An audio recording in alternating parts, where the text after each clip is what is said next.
I'm going to talk about one simple question. Is it legal for President Biden to cancel student debt?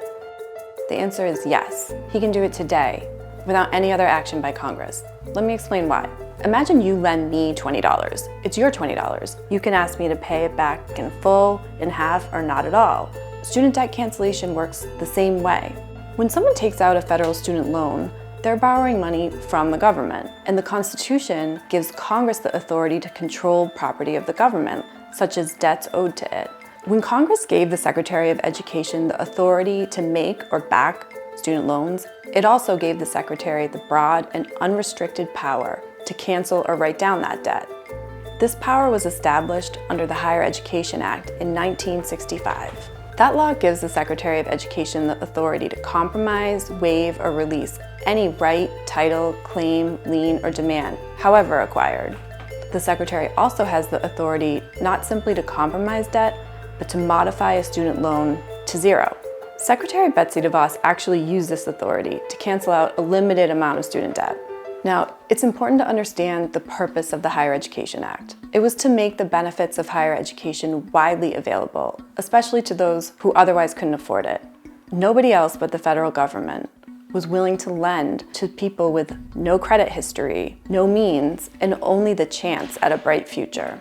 But we decided to do it because education is so important to us as individuals and as a country. But the intent was not what we're seeing now. Worsening the racial wealth gap, driving up costs, reducing affordability and access, and triggering a repayment crisis.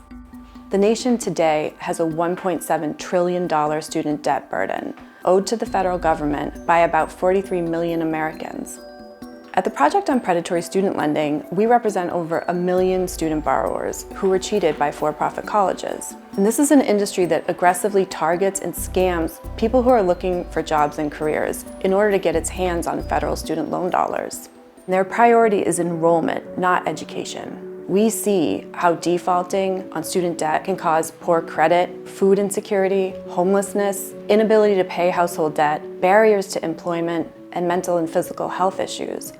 It holds people back in their decisions to get married and have children, or to do certain kinds of jobs that we as a country need doing. And this burden impacts the whole family, the whole community, the whole economy, not just the loan bearer. But we've also seen how debt cancellation can liberate Americans and their families.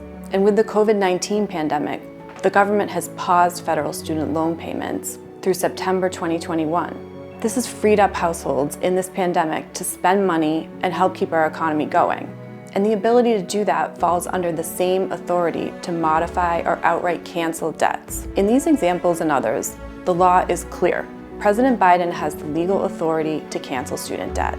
And doing so is not an end, but a beginning of necessary change we need to invest in higher education in a different way, so that millions more Americans are not cheated out of their futures and saddled with student debt that they can never repay.